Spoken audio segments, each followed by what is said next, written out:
before Galileo and Newton had given the laws, okay, everyone was thinking that if a body is in motion, okay, now we are going to talk about a body in motion. So they used to think that if a body is in motion, in order to keep it in motion, constantly a force needs to be applied, okay, constantly. And they used to give an example. They used to say that a person is riding on the bicycle, okay, it is not possible that he stops moving the he stops pedaling, okay, and the bicycle keeps on going. That is not possible, right? So what they said was, in order to keep the bicycle going, he has to keep on pedaling. So because he has to keep on pedaling means he has to keep on applying the muscular force, okay. Only if he keeps on applying the muscular force, then only the bicycle will move. So they said that whenever a body has to remain in motion, a constant force is necessary. But Galileo, he kept on doing different kinds of experiments, okay, with marbles and so on. Yes, Aishwarya, any doubts? No, ma'am. You raise your hand. I could No. see you raising the hand, means in the computer. Okay, fine. So they said that the body will, in order to move the body, a constant force is required. But Galileo, he went on doing the experiments, okay. So this person, Galileo, okay, so before Galileo gave his rules, okay, see, it said that the scientists were of the view that a constant force is necessary. And what was the example that they gave? That the cycle remains moving, okay, as long as the pedaling is done, okay, the force is applied on the pedal. If we stop pushing the pedal, then the cycle stops. But Galileo did not approve. From his experiment, he discovered he discovered that if a body is in motion, see what Galileo said. Let us say that I have a football, okay, which is stationary. Try to understand, then you ask me question. Let me complete what I am trying to say.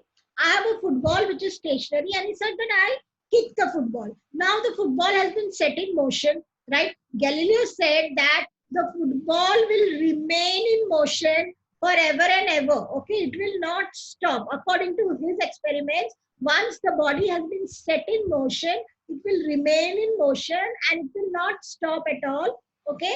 But he added something, but there should be no external force applied on that particular ball, okay. If there is no external force applied on the ball, then it will remain in motion continuously, right? Now we all know, let us take an example of a playground. There is a football and you kick the football, right? What happens? There are two forces that are acting on the football. First one is the force of friction, okay, which is opposing the motion of the football, right? And second is the resistance of air. Air is also resisting the motion of the football. So these forces, and there will be other also forces. Now they are external forces, right? So they are acting on that football, and because of these external forces, the football comes to a stop. But when Galileo gave this law, okay, he said that if a body is in motion, right, then when there are no external forces, now that kind of a situation is a not a possible situation. It's just an imaginary situation, right?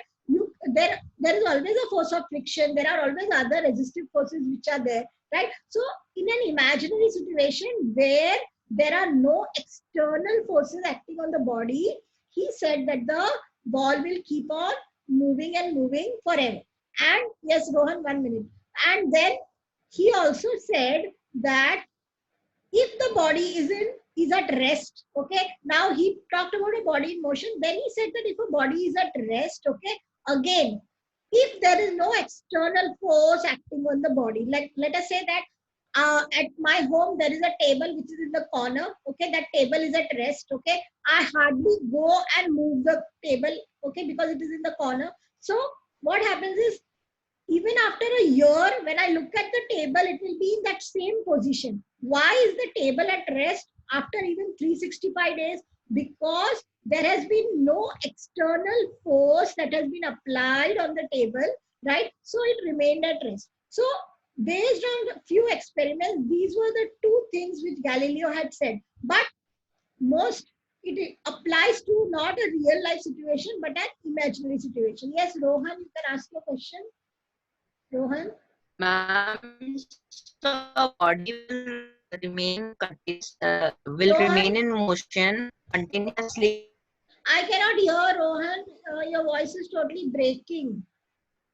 I'm not able to understand what you're saying. Ma'am, I'll chat you.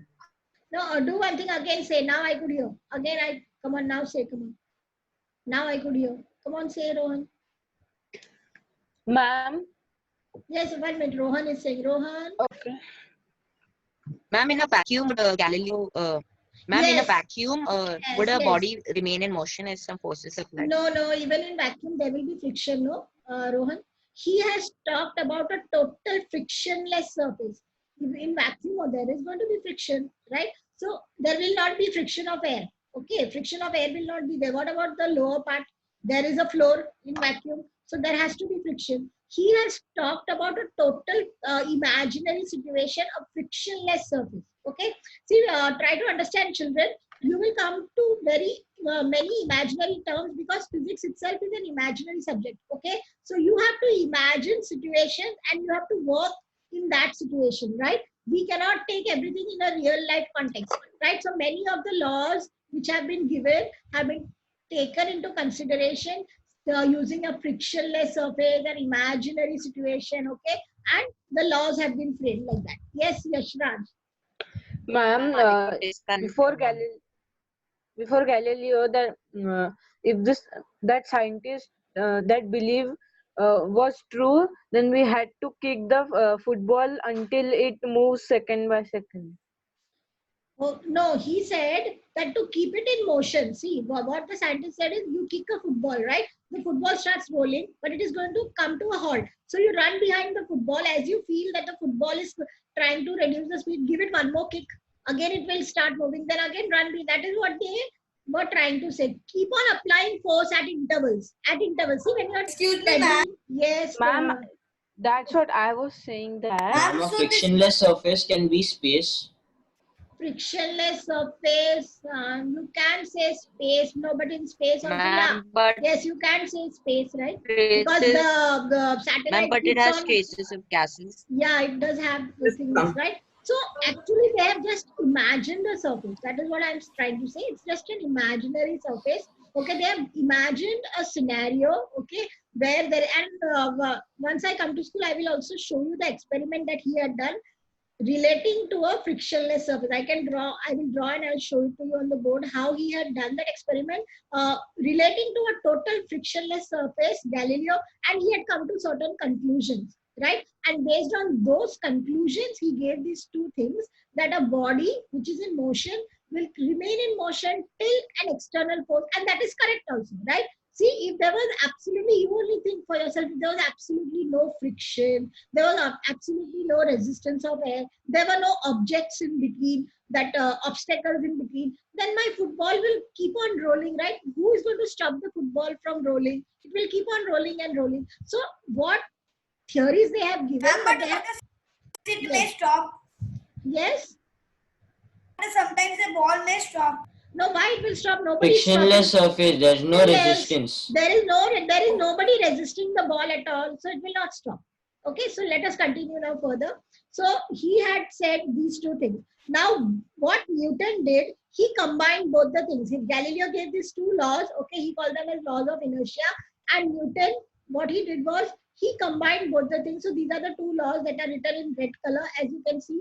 Okay, that a body at rest remains in rest. Okay, unless an external force is applied to it. I told you a table in the corner will remain over there, and a body which is moving will continue to move, okay, in the same direction unless a force is applied to it. Now, what Newton did is he took both the things and he framed one law. Very important, you have to learn the statement as it is. You can't write in your own words. Children, please understand all the three laws of Newton.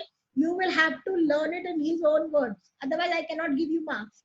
So, according to Newton's first law of motion, very important, if a body is in a state of rest, it will remain in the state of rest. And if it is in the state of motion, it will remain moving in the same direction with the same speed, okay, unless any external force acts on it. Okay, so unless there is an external force which is acting on the body, there is going to be absolutely no change in the state of motion or rest, right? So learn this law because this is Newton's first law, right? Now, after that, he has given one more term. See, we are learning so many new terms, right? Velocity, acceleration, so on. These are all the physical quantities. Now we are going to learn one new term that is called inertia, right? Now try to understand what he says about inertia. Okay. Now, when Newton talks, he talks about the non-living things also as though they have emotions and so on. And you know what he says? He says that when a body is at rest, okay, the body doesn't like to change the state of rest. Okay, it tries to oppose. If you want, for example, let us say that I'm sitting peacefully at my home. Okay, I'm watching TV or whatever, right? And my elder sister says, go down to the stationery shop and just get a pencil for me. I need it urgently, right? What you will do? You will try to avoid because you're sitting in a very peaceful position. Okay, you will try to avoid. Okay, you will say, okay, later, I'll go later, and so on. So you are at a state of rest and you do not like to go into state of motion. Same thing he said about the bodies at rest. Okay, so he said that there are two types of inertias. One is inertia of rest and inertia of motion. Okay, now another thing is, let us say you are playing down, okay, in the football ground, you are enjoying your football, okay, and then your PT sir is blowing the whistle, come on, let's go up, the period has finished, okay. Still you go on running after the ball, okay, you try to go on playing. Now, then it's an enjoyable activity, you are in motion and you're liking it and you don't want to go back, you don't want to come to rest, okay, you want to keep on playing and playing. So that is the same kind of emotion he applies to the living and the non-living objects, and he says that if there is a body in motion, okay, if a body is moving, right, please try to understand this is an imaginary concept, children. He said that if a body is in motion, the body just wants to remain in motion, it does not like to come to rest, okay. And if a body is at rest, okay, the body wants to remain at rest, it does not want to go into motion. So this is the, yeah, so this is the concept he said, and therefore he said that what is inertia, okay. He has defined inertia, where is it? Here. Yeah. The property of an object. See how he has defined. Now this is called inertia of the body. The property of the object by the virtue of which it tends to return to its state of rest or motion. Means it doesn't like to change. It tries to oppose any change in the state of rest or motion.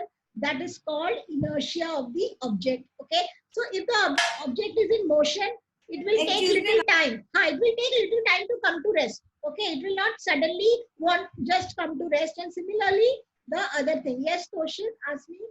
I mean, short, if it is in rest, it will be in rest, and it is in motion, it will be in motion. Newton said, if no? the object is at rest, then the object, Preksha, please switch on your video, Preksha. Can you hear me? Yeah, no videos will be on. Okay, right? Yes, so what Toshin said, so what is inertia? The property of the body where the body just wants to have the same kind of situation, whether it's in rest, then it wants to remain at rest. Okay, to change from rest to motion, it takes some time. And similarly, if it is in motion, then it wants to remain in motion. To change from motion to rest, it takes some time, right? Now, okay, ma'am. There are many examples of which are there, application-based question. Try to understand, okay? Just try to understand what I'm trying to say. Then you ask me questions, right? Now, so he said that there are two types of inertia, inertia of rest and inertia of motion. Now, he is based on this, he is talking about some application-based question. Before that, he has related inertia to one physical quantity, okay, and the physical quantity to which inertia is related is mass, okay.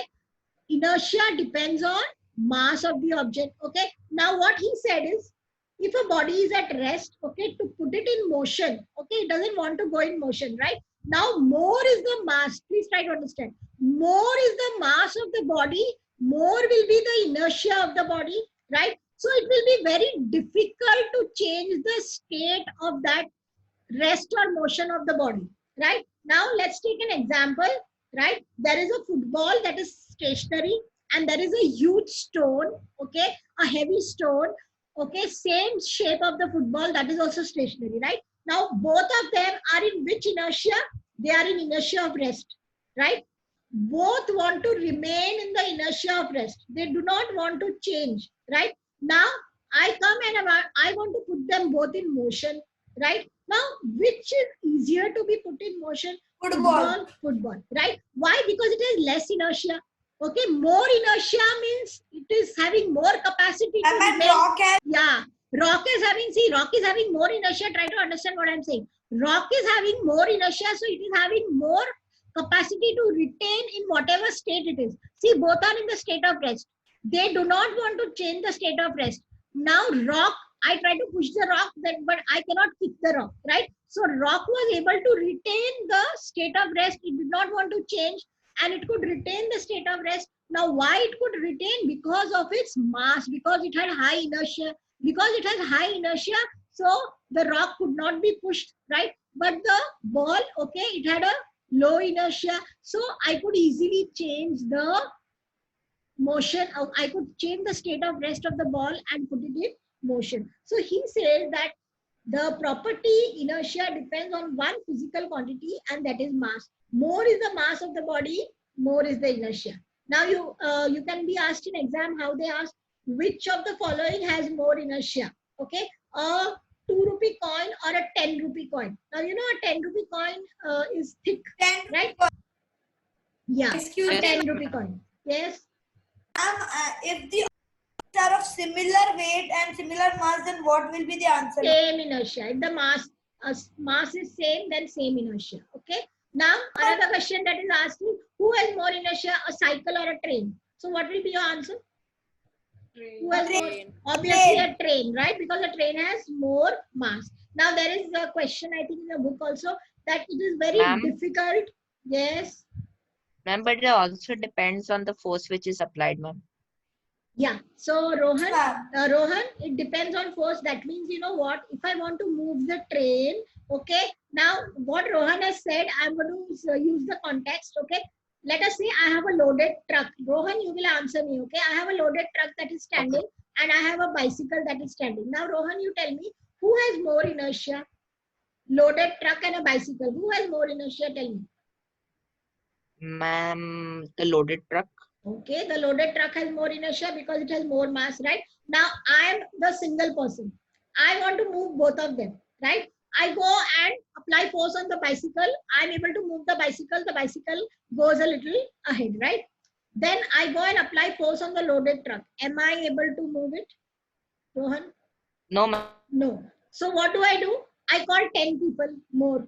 So when I call 10 people more, and then we all push together, then the truck moves. 1 minute, 1 minute, Toshit, let me complete. I call 10 people more, and then I push the truck, then the truck moves, right? Now what happened? The bicycle had less inertia, so very less force was required to change the state of rest to motion. But the loaded truck has very high inertia. Now, why does it have very high inertia? Because it has a very high mass. So, with a single force, it was not possible to change the state of rest to motion for the truck. Okay, so there was a excess amount of force that was needed to be applied. Okay, Rohan. So, to change the inertia of a body, okay, which is having more inertia, you require more force. So that is the thing. And if it is less inertia, then you require less force. Okay, so a body with high inertia will require more force to change the state. Yes, Toshit, now ask. Who wants to ask? Ma'am, I was asking that. Ma'am, in exam, the question comes that which has more inertia, and they have not given the mass. And no, but they will give you the objects, no? So you have to figure out the simple objects. Objects, bicycle and train. You can't figure out. Ma'am, I can figure out, but ma'am, example, football and stone. And if sometimes the stone are lighter than football also, ma'am. No, a heavy stone of the same size. No, that they will give specifically. They cannot confuse. Okay, don't worry. Okay. Now, this was one thing to move. Okay. Now there is another thing that a body which is in the state of rest. Okay. Now how the application based questions are. Now try to understand. I'm going to explain to you one give reason. Okay. Now let us say that there is a person who is standing at the footboard of a train. Okay. If you go to Mumbai, okay, if you see the local trains, you see that there are many people who are standing on the footboard, right? And as the train enters the platform, okay, just as it starts slowing down, they just jump out. Okay. They do not wait for the train to stop, right? If you've been on the platform, okay, you must have seen that they Yes, just jump out, okay, and they now whenever a person jumps out of the train, see, he is supposed to be in motion, though he's standing at the footboard. Okay, you learned motion last year. His position is changing with respect to a particular given stationary thing, right? So he is said to be in motion because he is within the train, right? So he is having inertia of motion. That person is said to be having an inertia of motion, right? Now, when he jumps on the platform, okay, the platform is at rest, so he should just stand the minute he jumps. But what do you observe? He runs for some time. You observe that he runs for some time and then Yes, he ma'am. comes to a halt, right? Okay. Now, what Newton, see, Newton relates everything to physics. Okay, he just says that everything is physics. In the world, everything is physics, right? So, he says that when the person is in the inertia of motion, okay, he has to change from inertia of motion to rest, but when he jumps on the platform, he still tends to remain in that inertia of motion for a short period of time. Okay, so because of that, he runs. Okay, he is not able to come to rest immediately, right? Why? Because he is in the inertia of motion and he just wants to remain in that same state of motion. He doesn't want to change it and he's not able to change it also so quickly. So for a few seconds, he still remains in that same inertia of motion.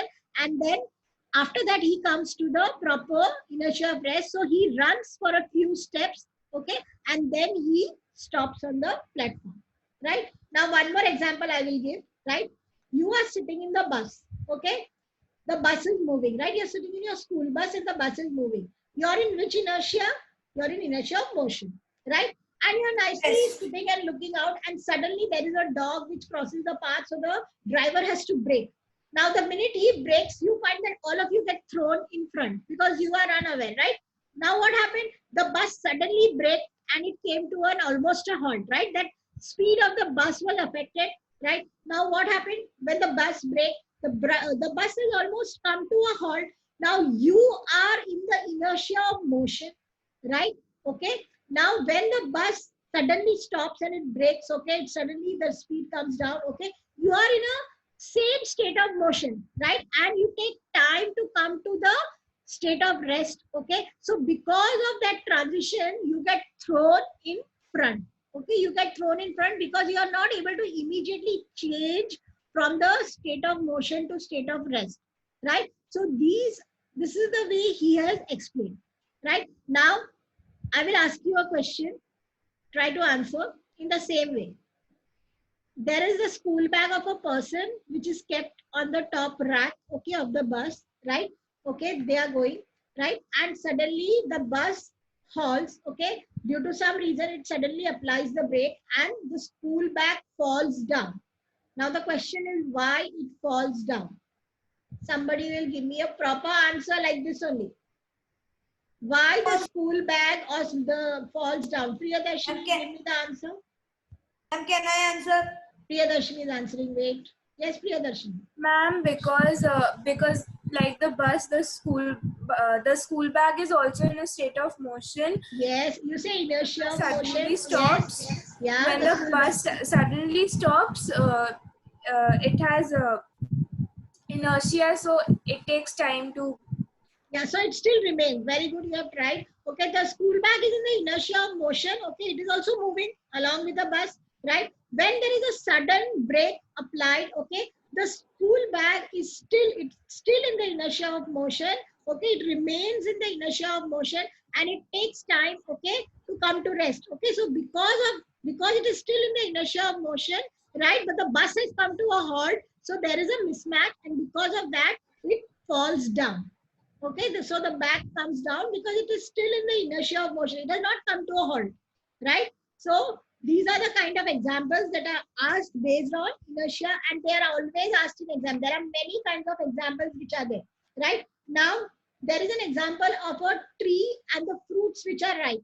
Okay, now what he says is, or maybe leaves also. Now let us take a this thing of fruits which are ripe. There are many fruits which are ripe, right? So when you shake the trees, okay, or when you move the branch of the tree, what happens is the fruit, okay, falls down. The ripe fruit falls down when you just try to move the branch of the tree. Now what he says, how Newton explains, just try to understand. Newton says that the branch and the fruit both are in the inertia of rest. Now they are both in the inertia of rest. Okay, then what happens is that when the branch is moved with the force, okay, the branch moves, but the fruits, they tend to remain in the state of rest, right? The fruits tend to remain, and they are ripe fruits. Those which are ripe, see, those which are not ripe and they are tightly hung to the branch, they have no option, they will move with the branch. But there are certain fruits which are ripe and they are not very tightly clasped to the branch. Okay, so the fruits do not want to remain. Okay, so the fruits tend to remain in the state of rest. So when the branch moves, they remain there, they get detached easily from the branch. Okay, and they fall down in the same state of rest. They are in the state of rest. Okay, now there is no support, so they just fall down in the same state of rest. They just come down. So he says this is how the fruit is in the state of rest. Okay, it is in the inertia of rest. When the branch moves, okay, the fruit tends to still remain in the state of rest, and because of that, it gets detached from the branch and it falls down. Okay, so there are many examples. He has given one, there is one, this thing, see, he has shown. See, try to, as I told you, there may be a lot of confusion, but slowly you will get the hang of it. Okay, this is a very good and a very interesting imaginary thing that he's trying to explain to us. Okay, there is one example given of.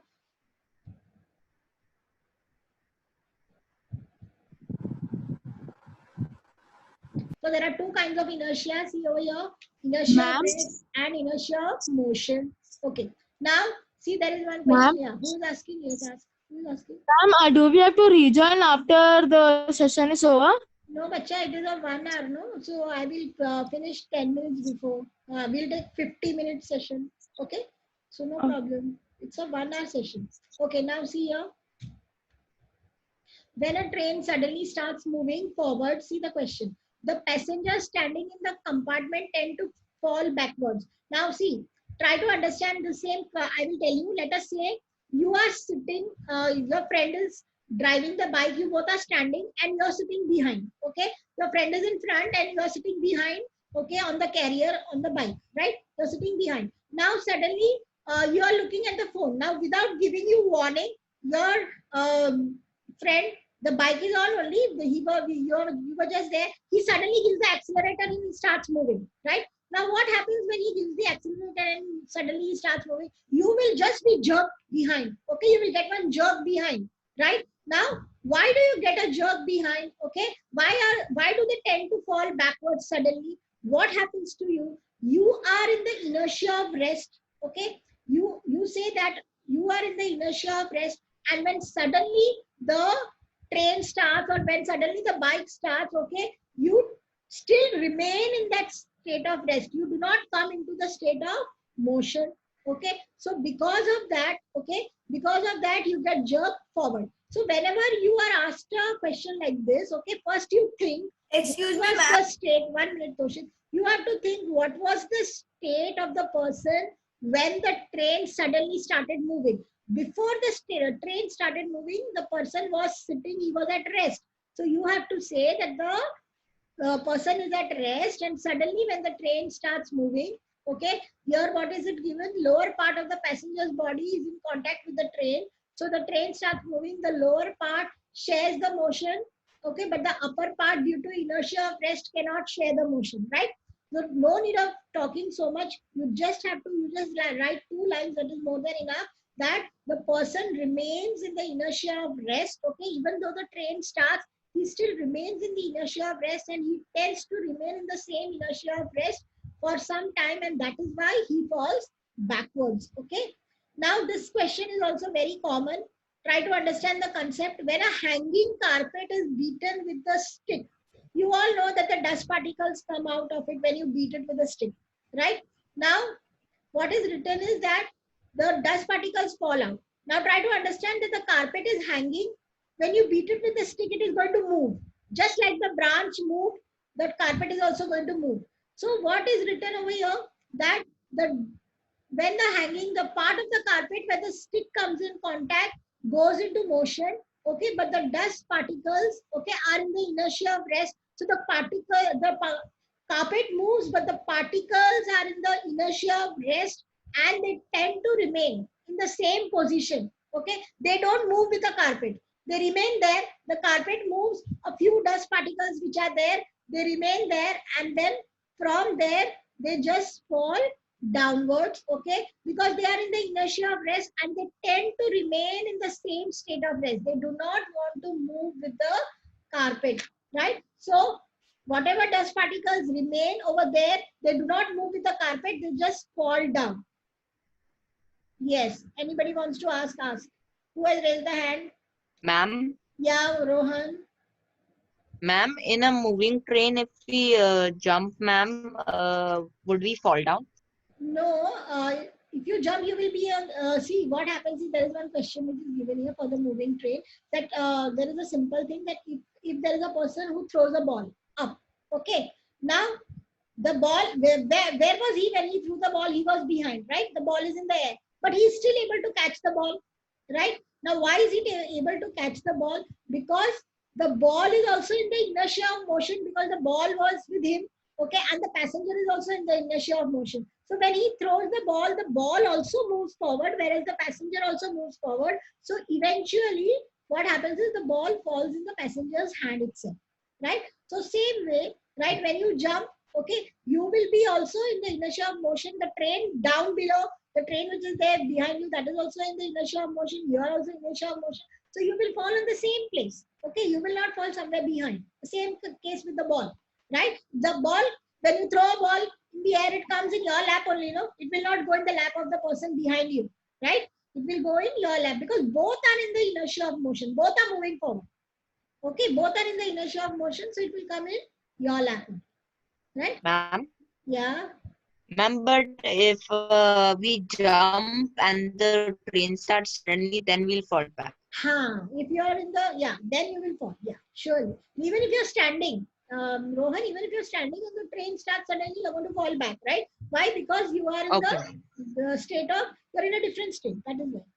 Now, there is one more thing. A smooth card is placed. Okay, look at this. Where is the picture? This is one more example that is asked. Many times you play this game, right? Okay, now here this also Newton relates. He says that there is a card, okay, there is a coin over here. You have to play the game that the Ma'am, coin we say that yeah, Kaushal, tell. there is water experiment also. Okay, water experiment. But here, let us say the glass is empty, okay, and there is a card and a coin is kept. Now, this is a playing card. Now, you have to flick the card so nicely that there should be no force which should go to the coin. If there is a force which goes to the coin, then the coin will also move away. It will also fall down. So, you flick the card in such a way that you are only moving the card. Now, the coin is in the inertia of rest, he says. So when the card is moved, okay, the card only moves with the coin in the same state of rest, okay, it just falls into the glass, okay. So he says that when the card is flicked, a momentary force acts on the card, so it moves away. The card moves away because of the force, but the coin does not get any force, so the coin kept, where is it? The coin kept on it does not share the motion, okay, it remains at its place due to the inertia of rest, and in that same inertia of rest it falls into the glass, okay. So there are many examples which are given which explain the inertia of rest, inertia of motion, okay, right? A cyclist riding along a level road does not come to rest immediately after he stops pedaling, right? So after you stop pedaling, you love that, no? You just keep your feet on the pedal and the cycle moves on its own, right? So why does the bicycle continue to move? Because the bicycle is in the inertia of motion, okay? And it just loves that inertia of motion, and it will go on moving and moving. And if there was no frictional force or anything, okay, it only comes to a halt because of the frictional force. If there was no frictional force, the bicycle would have moved forever and ever, okay? So these are all many examples, right? This second one I just discussed. When the passenger jumps out of the moving train, he falls down. He falls down, or another thing is he keeps running, right? Because in the train, his body is in the state of motion, right? The body is in the state of motion, and he is not able to come to the inertia of rest in the immediately, right? So there are many examples that are given over here. Yes, who has raised the hand? Anybody wants to ask? Please ask. Yes, Avdut. Avdut, you want to ask? Yes, ma'am. Ma'am, you gave the example of the bike. So that example can be applied to the to airplane also, no? Yes, anything, any body that is at rest, all the bodies. You can apply to any vehicle.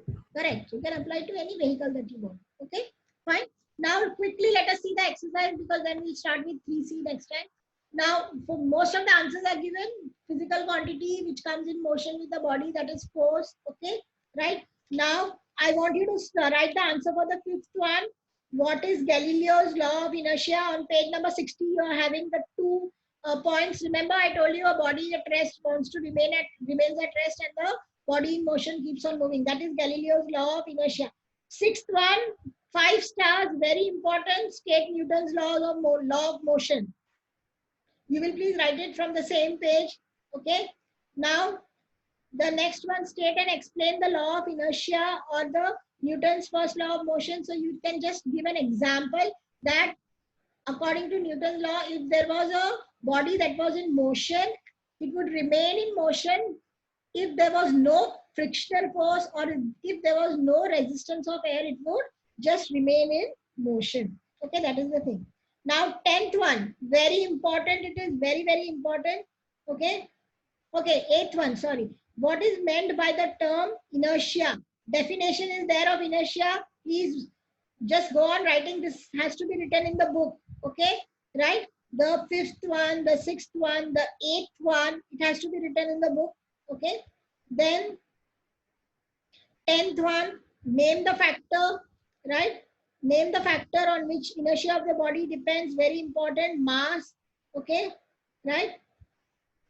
What is the qualitative definition of force? That 9th one. So qualitative definition, force is just something that can move an object, or it can stop an object. Okay. So for moving or stopping the object, Newton has used one particular quantity, and that is force. He says that if a stationary object has to be moved, then force needs to be applied, and external force has to be applied. And even if you want to stop a moving object, then also external force needs to be applied. That is the 9th one. That you don't have to do. Do the 10th one. Then 11th one, easy. Give 2 examples to show greater the mass, greater is the inertia. So give the example of the loaded truck and bicycle, right? So you can easily move the bicycle, but to move the loaded truck, you require a lot of force, because loaded truck has got a lot of inertia. So you please do this in the book. The 11th one, right? 12th one is the same. So if you do 11th one, okay. Very important, 13th one, always asked in the exam. Name the 2 kinds of inertia. Inertia of rest, inertia of motion. Very good. So inertia of rest and inertia of motion, two. Now give an example of the following. So inertia of rest, a book kept on table is in inertia of rest. Simple. And inertia of motion, a car moving on the road is in the inertia of motion. That is also simple. Okay. Now, 15th one, who will answer 2 equal and opposite forces. Okay. They act on a stationary body. Will the body move? Can somebody tell me? Who will tell me? Neo? Can you unmute yourself and tell me equal and opposite forces? They have got one name. Do you know the name of those forces? If 2 forces are equal and opposite, what do you call them? Neo, are you there? Yes, ma'am. Neo, can you tell me if 2 forces are equal and opposite, what do you call them? There is a name for them. Equal and opposite forces. Do you know the answer? No. Okay. Who will tell me? Who else is there? Equal and opposite forces. Okay, fine. I'll tell the answer. They are called balanced forces. I think you have studied in 7th standard balanced forces. Okay. On a table, we have studied in 7th standard. One child is applying a force from the left hand side. The other child is applying the force from right hand side. Will the table move if both the forces are equal? No. So they are called balanced forces. Okay. And the motion of an object, children, is always due to an unbalanced force, not because of balanced force. The motion of an object is always due to unbalanced force. Okay. Then 16th one. Okay, the question 15th one was, two equal and opposite forces act on a stationary body. Will the body move? No, it will not move. Why? Because the net force on the body is zero. See, it's a very good conceptual question. Try to understand. Okay, why the body will not move? Because the net force on the body is zero. And the similar answer is there for the 16th one. Two equal and opposite forces act on a moving object. Is the motion affected? Again, no. Equal and opposite forces act on an object. The motion will remain as it is. Let me give an example. You are pedaling a bicycle, right? Okay. Many a times you find that you are going at a uniform speed. Why are you going at uniform speed? Because you are applying your muscular force in a particular uniform manner, and that there is an opposite force of the friction and air. Both are balancing each other. So your muscular force is in the outward direction, the frictional force and the resistance of air is in the opposite direction. Both are balancing each other. Because they are balancing each other, my cycle is moving at a uniform speed, right? So this is the answer.